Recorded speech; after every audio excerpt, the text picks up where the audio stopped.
In this video, you will discover a simple 3-step process on how to get the most out of your video content, how to increase your reach on social media by using simple and very effective content repurposing tools, and how to do that without wasting your time and without sacrificing your content quality. So let's just jump right into it.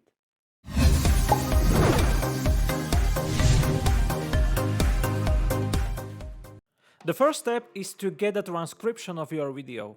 If you want to get the most out of your video content, transcribing your video is a must. 85% of videos on social are with the sound muted, so captioning your video can basically increase the watch-through rate and can catch more people's attention.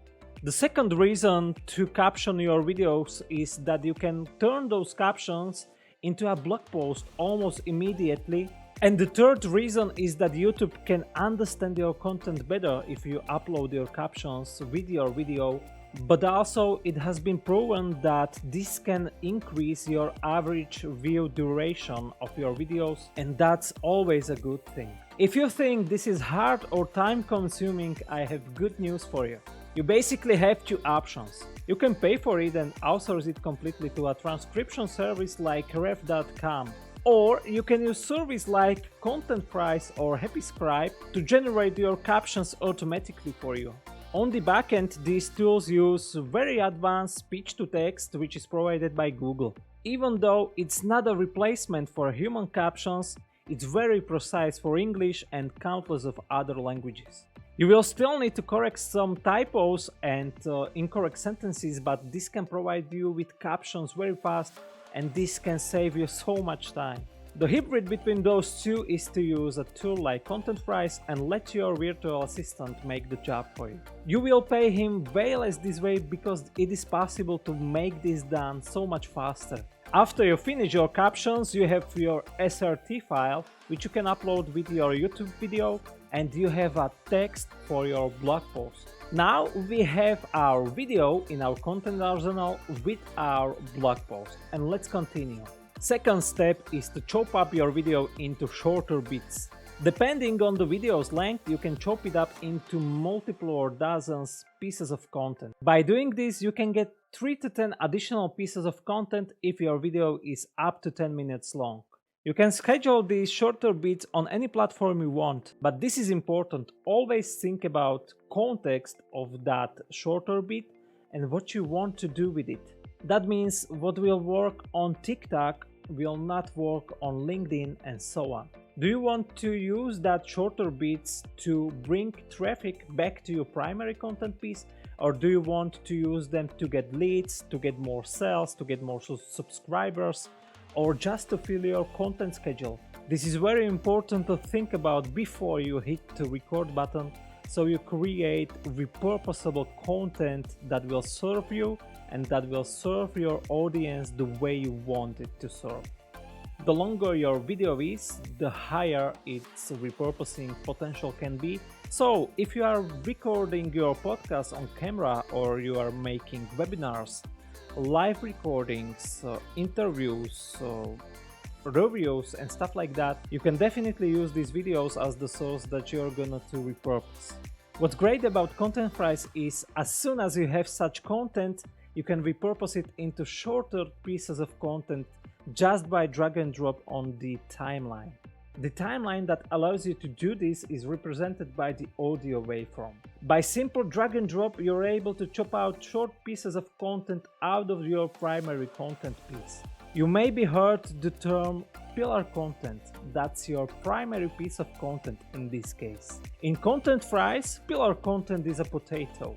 As you know, you can make fries out of potatoes with your knife. ContentFries is your knife, and pieces of content you get are your crispy content fries. It's kind of fun, and this way you can create even 100 and more pieces of content very fast, and all it takes is just drag and drop. Let's take a look at our content arsenal.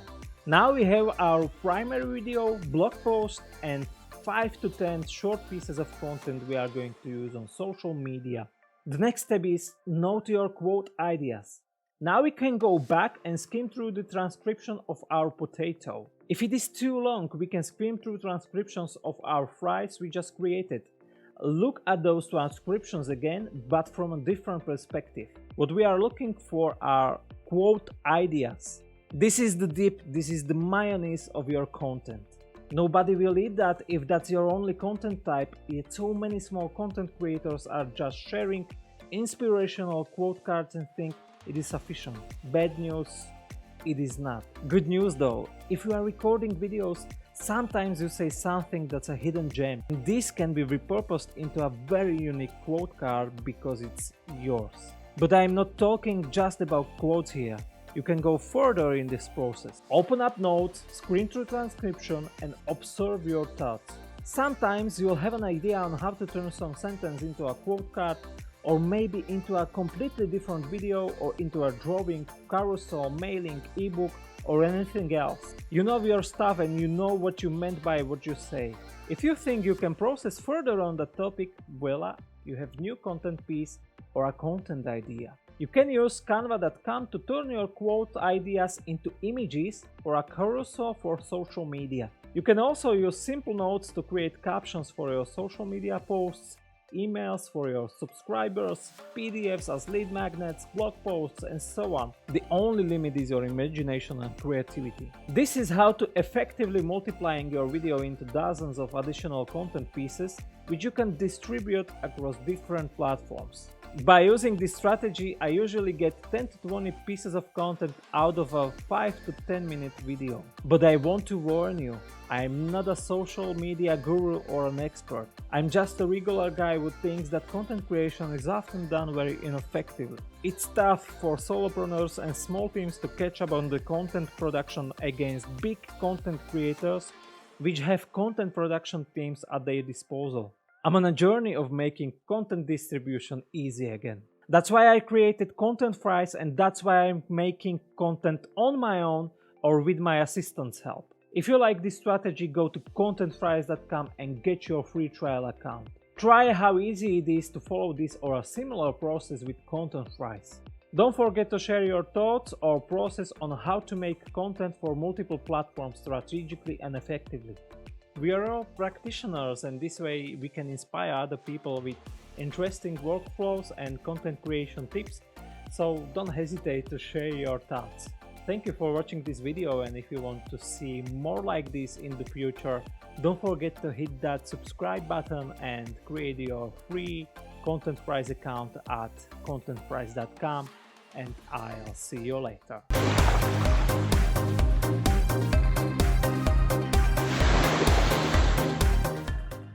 If you like this strategy, go to ContentFries.com and get your free trial account so you can try how